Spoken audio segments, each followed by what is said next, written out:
தங்க தமிழ் தலைவர் முன்னிலையில் இன்று நான் நிற்கிறேன். பிறந்த வீடு கேரளமாக இருந்தாலும் புகுந்த வீடு தமிழ்நாடு. என்ன ஒரு பெருமை! தமிழுக்காகவும் தமிழர்களுக்காகவும் இன்று உங்கள் ஆர்ஜே சாரா என்று அமீரகத்தில் இருந்து தமிழ் மண்ணில் நான் கால் வைத்திருக்கிறேன். என்னுடைய கனவு தமிழ் மக்களுக்காகவும் தமிழ் நாட்டுக்காகவும்.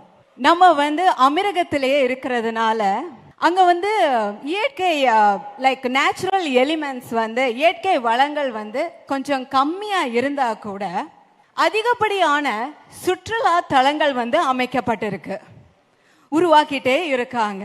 அப்படி பார்க்கும்போது நம்மளுடைய தமிழகத்தில் கொஞ்சம் கூட இயற்கை வளங்களுக்கு கட்டுப்பாடே கிடையாது. அப்படி இருக்கும்போது சுற்றி பார்க்கும் இடங்கள் எல்லாம் சுற்றுலா தலங்களாக உலகமே தமிழ்நாட்டை சுற்றுலாவுக்கு முதல் இடமாக பார்க்க வேண்டும். தூரமா இருக்கும் கடல் கரை கூட கண்காட்சியாக தெரிய வேண்டும். சாலை ஓரங்களில் சின்ன சின்ன பூந்தொட்டிகள் பூத்திருக்க வேண்டும். வானத்தில் இருந்து தமிழ்நாட்டை பார்க்கும்போது ஒரு சொர்க்கமாக தெரிய வேண்டும்.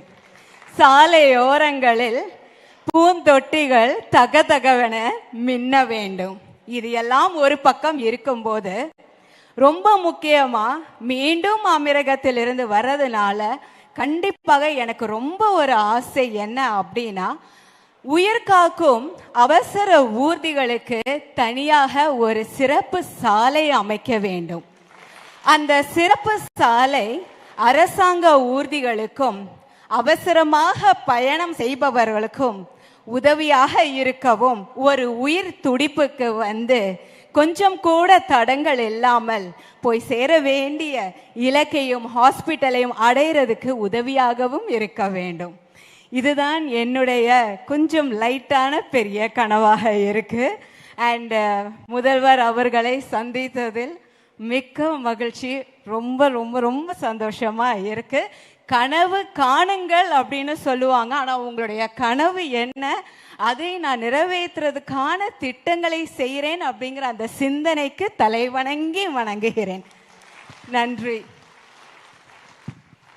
புகுந்த வீடு எதுவாக இருந்தாலும் நீங்கள் பிறந்த வீட்டையும் மறக்காமல் இருக்கீங்க.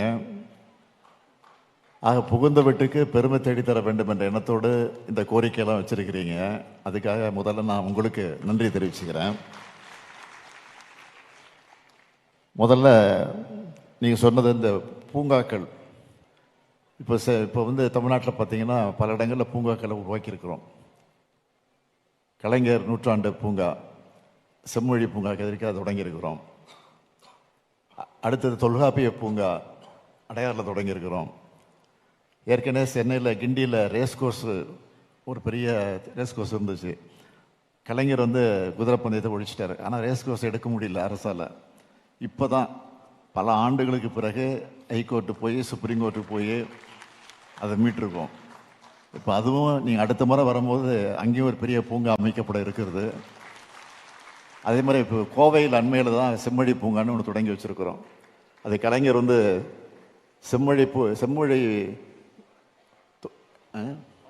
செம்மொழி மாநாடு நடத்தினார் கோவையில். அப்போ அறிவித்தது அது கோவையில் பூங்கா அமைக்கப்படுன்னு. அது இப்போ நிறைவேற்றப்பட்டு பெரிய அளவில், அதாவது ஒரு நாளைக்கு 10,000 பேர் குறையாமல் அந்த பூங்காவுக்கு வந்துட்டு போகிறாங்க. ஹாலிடேஸில் விடுமுறை நாட்களில் 15,000 20,000 பேர் வராங்க. கண்ட்ரோல் பண்ணவே முடியல, அந்த அளவுக்கு அந்த பூங்கா பெரிய சிறப்பு பெற்றிருக்கு. ஆக அது நிச்சயம் படிப்படியாக அது நிறைவேற்றப்படும். தனி வழித்தடத்தை பற்றி சொன்னீங்க. அந்த தனி வழித்தடம் சென்னையில் முதற்கட்டமாக தொடங்கி இருக்கிறோம். அது நடந்துக்கிட்டு இருக்கு. இப்போ நிச்சயம் அது விரிவுபடுத்தப்படும் என்பதை நான் தெரிவிச்சுக்கிறேன். நன்றி, வணக்கம்.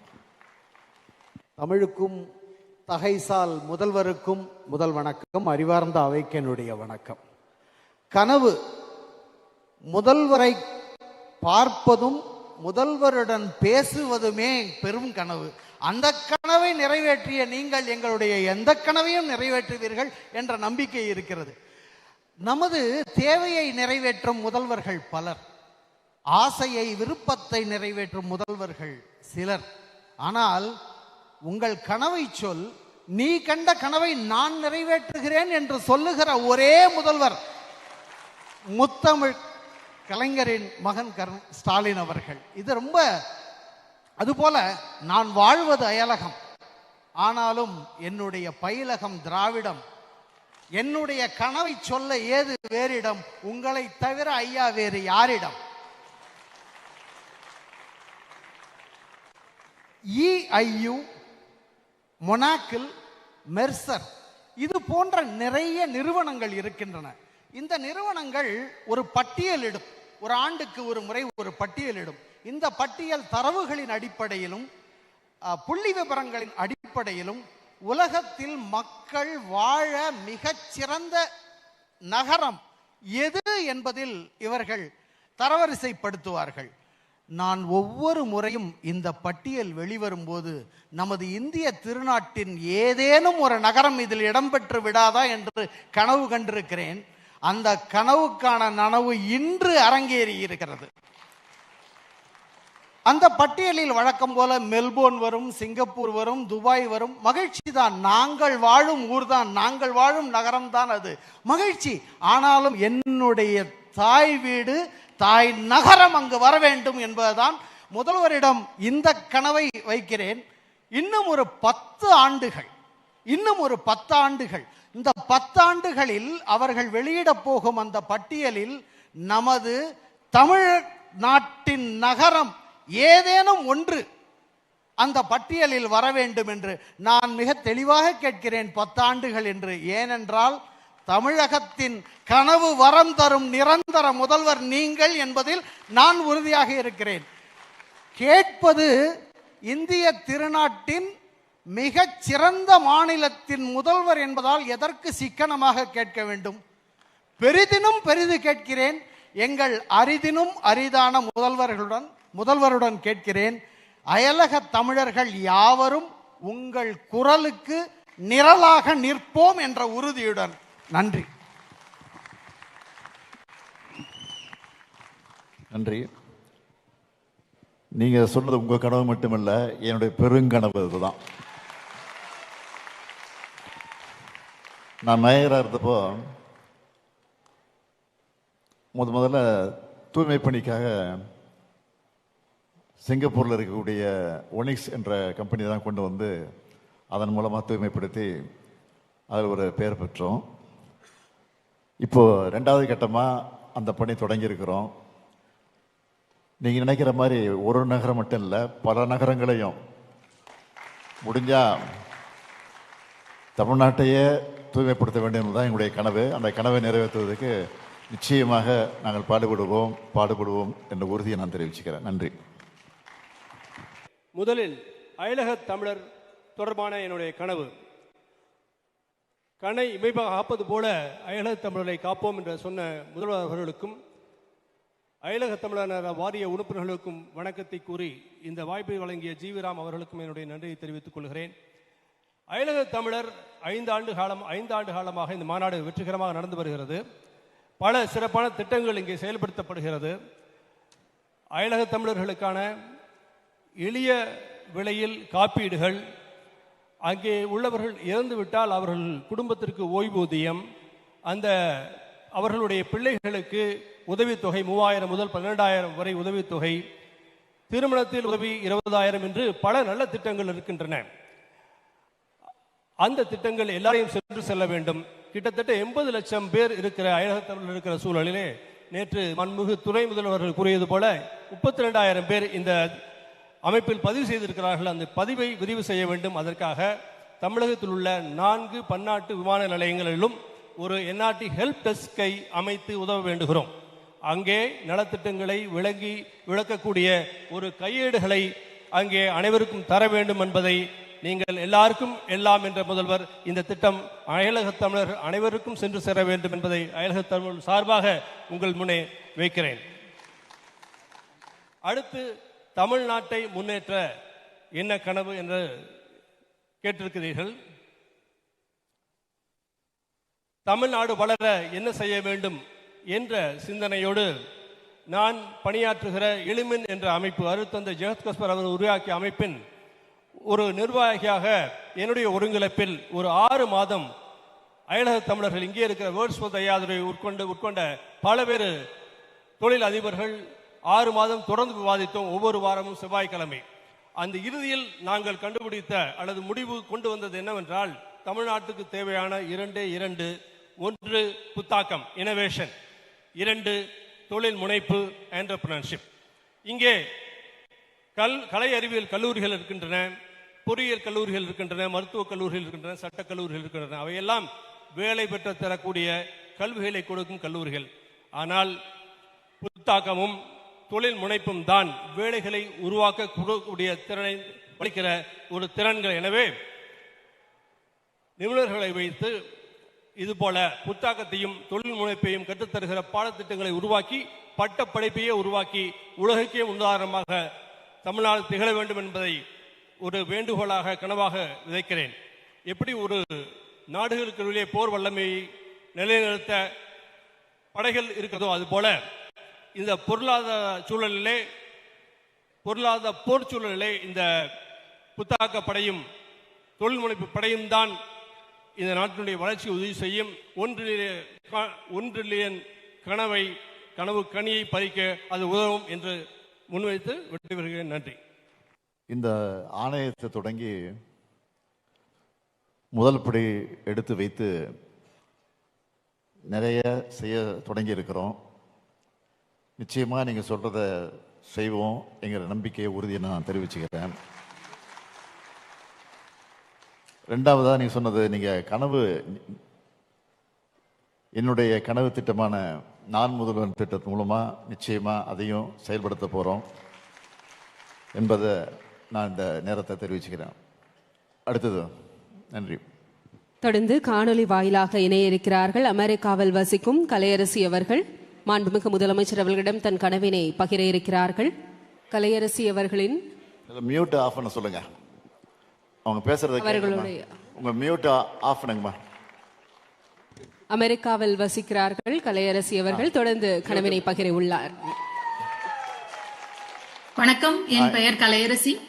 உங்கள் கனவை சொல்லுங்கள் திட்டத்துக்காக என் கனவுகளை பகிர அமெரிக்கால இருக்கிற டெக்சாஸ் மாநிலம் டாலஸ் நகரிலிருந்து இன்னைக்கு இங்க இணைஞ்சிருக்கேன். இங்க சிறப்பா நடக்கிற உலக அயலக தமிழர் தின நிகழ்ச்சியில இணையம் வழியா பேசுறதுக்கான இந்த வாய்ப்பை எனக்கு தந்த மாண்புமிகு தமிழக முதலமைச்சர் ஐயாவுக்கும், மாண்புமிகு துணை முதலமைச்சர் அவர்களுக்கும், அமைச்சர்களுக்கும், அயலக தமிழர் மற்றும் வாரியத்தின் உறுப்பினர்களுக்கும், இவ்விழாவில் பங்கேற்க வந்திருக்கிற பெருமக்களுக்கும் என் நன்றிகளை தெரிவிச்சுக்கிறேன். என்னோட கனவுகளை ஒரு ஆகச்சிறந்த தலைவருக்கு, எங்கள் தாயுமானவருக்கு முன்னாடி நான் சொல்ல கிடைச்ச இந்த வாய்ப்பே என் கனவு வெற்றி பெற்றதற்கு சமம்னு நான் நம்புறேன். நான் என்னோட முக்கியமான 2 கனவு பற்றி இன்னைக்கு சொல்ல போறேன். என்னோட முதல் கனவு, நம்ம பள்ளி மாணவர்களை தேர்வுக்காக மட்டும் இல்லாமல் அவங்க வாழ்க்கைக்காக தயார்படுத்துறது. அதுக்காக 6ஆம் வகுப்பிலிருந்து 10ஆம் வகுப்பு வரைக்கும் அனைத்து பள்ளிகளிலும் வாரத்துக்கு ஒரு முறை உடற்கல்வி போலவே ஒரு மனக்கல்வியாக அடிப்படை சட்டக்கல்விய பாடத்திட்டமாக கொண்டு வரணும்ன்றது என்னோட பள்ளி பருவத்திலிருந்தே நான் எனக்குள்ள நினைச்ச ஒரு கனவு. சட்டம் ஒரு பயப்படக்கூடிய விஷயமே இல்ல, அது ஒரு விழிப்புணர்வுன்னு பிள்ளைங்களுக்கு புரியணும். அதற்காக அடிப்படை சட்டங்களையும், காவல்துறைக்கு போனா எப்படி பேசணும், நீதிமன்றங்களை எப்படி அணுகணும் சின்ன வயசுலயே தெரிஞ்சா பிள்ளைகள் நல்ல தெளிவோட வளருவாங்க. இதோட சேர்த்து நாங்க இருக்கிற அமெரிக்கால ஒவ்வொரு பள்ளியிலயும் நியமிக்கப்பட்ட பயிற்சி பெற்ற ஸ்கூல் கவுன்சிலர் இருப்பாங்க. அந்த கவுன்சிலர் ஒவ்வொரு பிள்ளையோட படிப்பு எப்படி போகுது, எதிர்காலத்துல என்ன பண்ணலாம்னு பேசி புரிஞ்சுப்பாங்க. மன அழுத்தம் இருந்தாலோ இல்ல சில நடத்தை சார்ந்த சிக்கல்கள் தெரிஞ்சாலோ அதை ஆரம்பத்திலேயே கண்டுபிடிச்சு பிள்ளைகளை சரியான பாதைக்கு வழிகாட்டுவாங்க. இந்த யோசனைய தமிழ்நாட்டுல மாதிரி பள்ளிகள்ல முதலில் அறிமுகப்படுத்தி அது நல்லா வேலை செய்யுதுன்னு தெரிஞ்சா அப்புறம் மற்ற மாவட்டங்களுக்கும் கொஞ்சம் கொஞ்சமாக விரிவுபடுத்தலாம். இதனால நம்ம மாணவர்கள் மன அழுத்தம் இல்லாம தெளிவோட தன்னம்பிக்கையோட வாழ்க்கையை எதிர்கொள்ளுவாங்க. இதுதான் என்னுடைய முதல் கனவு. என்னுடைய 2வது கனவு, வெளிநாடுகளில் வாழும் அயலக தமிழர்களை தமிழ்நாட்டின் வளர்ச்சியோட தொடர்ச்சியாக இணைப்பது பத்தி தான். ஏற்கனவே தமிழ்நாடு அரசு அயலக தமிழர்களுக்காக ஒரு தனியான துறையும் ஒரு வாரியமும் அமைத்து கொடுத்திருக்கீங்க. இது உண்மையிலுமே சாதனைக்குரிய விஷயம். இதோட தொடர்ச்சியாக உலகம் முழுக்க இருக்கிற அயலக தமிழர்களோட பங்கேற்பு இன்னும் அதிகமா வலுப்படுத்த ஒரு சிம்பிள் ஆப் கிரியேட் பண்ணி அந்த செயலி மூலமா அயலக தமிழர்கள் அவர்கள் வாழும் நாடுகளில் சிறந்த நடைமுறைகளையும் அமைப்புகளையும் அம்சங்களையும் பயனுள்ள யோசனைகளையும் முன்கூட்டியே பதிவு பண்ண வைக்கலாம். என்ஆர்டி வாரியம் அயலக தமிழர்களாக ஒருங்கிணைச்சு டைம் ஜோனை கருத்தில் கொண்டு ஆன்லைன் மீட்டிங்கள் நடத்தலாம். பிறகு அந்த யோசனைகளை என்ஆர்டி போர்டு தொகுத்து அரசு துறையோட பேசி தமிழ்நாட்டுக்கு நடைமுறைப்படுத்த முடியுமான்னு பார்த்து சிறந்தவற்றை தேர்வு செய்யலாம். இதன் மூலமா அயலக தமிழர்கள் நேரடியா தமிழ்நாட்டுக்கு நல்ல யோசனைகளை கொண்டு வருவாங்க. தமிழ்நாட்டுக்காக பங்களிக்கிற ஆர்வம் காட்டுற வாலண்டியர்ஸா அடையாளம் காண முடியும். அவர்களையும் கௌரவ விருதுகளால அங்கீகரிச்சா ரொம்ப நல்லா இருக்கும். இந்த மாதிரி ஒரு அமைப்பு கொண்டு வந்தா தொடர்ச்சியான வளர்ச்சியும் புதுமையான சிந்தனைகளும் தமிழ்நாட்டுல எப்பவும் இருந்து கொண்டே இருக்கும். அயலக தமிழர் பங்களிப்பில் தமிழ்நாடு உலகளவில் முன்னோடி மாநிலமாக தொடர்ந்து வகிக்கும். ஐயா, எனக்கு இன்னும் நிறைய கனவுகள் தமிழ்நாடு அரசின் வளர்ச்சிக்காக இருக்கு. ஆனா நேரத்தை கருத்தில் கொண்டு ஒரு அயலக தமிழராக எதிர்காலத்தில் நான் தொடர்ந்து பங்களிப்பேன் என்ற நம்பிக்கையோட இத்துடன் முடித்துக் கொள்கிறேன். தமிழால் இணைவோம், தரணியில் உயர்வோம். நன்றி, வணக்கம். அவங்க யாரும் தெரியும் அவங்களுக்கு? வழக்கறிஞர் கண்ணதாசனுடைய மகள். இப்போ சமீபத்தில் ஒரு மாதத்துக்கு முன்னாடி சென்னைக்கு தமிழ்நாட்டுக்கு வந்தாங்க, சென்னைக்கு வந்தாங்க. என்னை வந்து பார்த்தாங்க. எங்கே பார்த்தாங்கன்னா தொல்காப்பிய பூங்காவில் தான் வந்து பார்த்தாங்க. அவங்க நான் நடைபயிற்சி நடக்கும்போது அவங்க நடைபயிற்சி நடந்தாங்க. அப்போவே இதை என்னிடம் சொல்லியிருக்கிறாங்க. இருந்தாலும் இங்கே வந்து இதை சொல்லியிருக்கிறாங்க. மகிழ்ச்சி. இதெல்லாம் நீங்கள் நம்ம ஏற்கனவே மாநில கொள்கைகளை, கல்விக் கொள்கையை உருவாக்கி நீங்கள் சொன்ன அந்த கருத்தெல்லாம் அதில் பேசப்பட்டு விவாதத்தில் இருக்கிறது நிச்சயம் நிறைவேற்றப்படும். எங்கள் நம்பிக்கையை அன்பு சகோதரிக்கு நான் தெரிவிச்சுக்கிறேன். நன்றி, வணக்கம். நன்றியா. அடுத்து பல்வேறு நாடுகளில் பணிபுரிந்து தற்பொழுது அர்மேனியாவில் வசிக்கும் அயலக தமிழர் திருமிகு கண்ணன் அவர்கள் காணொலி வாயிலாக தன் கனவுகளை தெரிவிக்கிறார்கள். அன்புள்ள முதல்வருக்கும் அவைக்கும் வணக்கங்கள். வெளிநாடு வாழ் தமிழர்களின் இனிவரும் தலைமுறையினர் சொர்க்கமே என்றாலும் அது நம் முன்னோர்களின் தமிழகம் போலாகுமா என்று தாய் தமிழகத்தை தலை நிமிர்ந்து தொடர்ந்து பார்க்கும் நாள் தங்கள் தலைமையில் வர வேண்டும். அதுவே எனது முதல் கனவு. அதற்கு தமிழகம் ஒரு சிங்கப்பூராக மாற வேண்டும். அதுவே எனது இரண்டாவது கனவு. அனைவருக்கும் இல்லம், வேலைவாய்ப்பு, பாதுகாக்கப்பட்ட குடிநீர், யாரும் அணுகக்கூடிய தூய்மையான நிர்வாகம் என்பது சிங்கப்பூரின் ஒரு முகம். இன்னொரு முகம் அதனுடைய நேர்த்தி, அதனுடைய ஒழுங்கு, அதனுடைய அழகு, அதனுடைய தூய்மை, வெளிநாட்டு பயணிகள் விரும்பி செல்லும் நாடு என்ற பெருமை. தங்கள் தலைமையில் அடுத்து வரும் ஆட்சியில் அப்படி தமிழகத்தை தாங்கள் உயர்த்துவீர்கள் என்ற நம்பிக்கை எனக்கு நிறைய நிரம்ப உண்டு. தங்கள் வழிகாட்டுதலில் தமிழகம் அப்படி ஆக வேண்டும், அப்படி முடியும். தங்கள் தந்தையார் 1996 தமிழ் பண்பாட்டு துறைக்கென்று ஒரு தனியாக ஒரு அமைச்சரவையையே உருவாக்கினார்.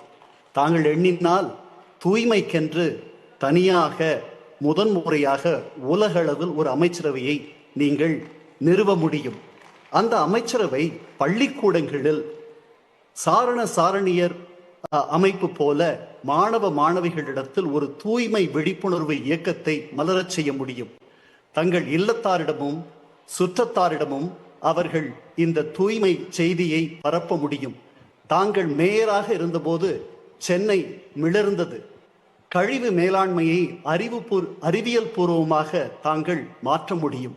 தங்களுடைய அடுத்த ஆட்சியில் பேருந்துகள் அனைத்தும் மின் பேருந்துகளாக மாற வேண்டும். தங்களுடைய நீர்நிலைகளில் முகம் பார்க்கும் அளவிற்கு தண்ணீர் அவ்வளவு தூய்மையாக இருக்க வேண்டும். தங்களுடைய ஆட்சியில் சூரிய மின்சக்தி பயன்பாடு தமிழகம் முழுவதும் பறந்து விரிய வேண்டும். சூரியனின் கதகதப்பில் தங்களுடைய தலைமையில் தமிழர்கள், உலகத்தினுடைய தமிழர்கள் மேலும் புதிய உச்சங்களை தொட வேண்டும். நன்றி, வணக்கம். திரு கண்ணன் அவர்களுக்கு நான் மிகுந்த நன்றியை தெரிவிச்சுக்கிறேன். நிச்சயமாக உங்கள் கருத்துக்கள் எல்லாம் பரிசீலித்தில் இருக்கு. நீங்கள் சொன்ன முதல் கருத்து தூய்மை இயக்கம் என்ற பேரில் விழிப்புணர்வை ஏற்படுத்திக்கிட்டு வரோம். நம்ம நகரங்கள் நிச்சயமாக தூய்மையாக மாற்றுவோம். எலக்ட்ரிக் பஸ்ஸை பற்றி சொன்னீங்க. ஏற்கனவே 200 பஸ்ஸு வந்து இப்போ சென்னையில் ஓடிக்கிட்டு இருக்கு. முக்கியமான நகரத்துலையும் ஓடிக்கிட்டு இருக்கு. நிச்சயமாக 30% பேருந்துகள் மின்சக்தியால் இயக்க 300% பஸ்ஸுகளை நிச்சயமாக நடவடிக்கை எடுப்போங்கிற நம்பிக்கையும் உறுதியை தரேன். திரு கண்ணன் அவர்கள் சொன்ன கண்ணன் அவர்கள் ஏற்கனவே தமிழ்நாட்டுக்கு பல முறை வந்திருக்கிறாரு, எங்களோட பல முறை பேசியிருக்கிறாரு, இதெல்லாம் பல முறை எங்கள்கிட்ட விவாதிச்சிருக்கிறாரு. நிச்சயம் இங்கேயும் சொல்லியிருக்கிறார், இப்போ இந்த காணொலி காட்சி மூலமாக சொல்லியிருக்கிறாரு. எனவே உங்களுடைய கருத்துக்கள் எல்லாம் பரிசீலிக்கப்பட்டு விரைவில் உரிய நடவடிக்கை எடுத்துக்கிட்டு இருக்கிறோம், எடுக்க போகிறோம் என்பதை உறுதியோடு தெரிவிச்சுக்கிறேன். நன்றி, வணக்கம்.